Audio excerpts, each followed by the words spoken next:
News 27 Odisha को स्वागत। मु राजेंद्र कुमार मिश्र।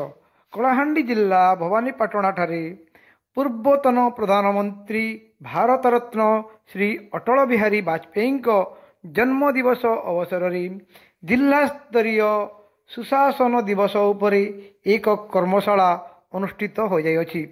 एही अवसर में केंद्र सरकार एवं राज्य सरकार सहित जिला प्रशासनिक अधिकारी विभिन्न विभागीय अधिकारी माने जोगदे किपरि भावरे जनसाधारण विभिन्न समस्या समाधान करिपारिबे एवं सुशासन प्रतिष्ठा होई पारिबो से विषय रे वक्तव्यमान रखिथिले।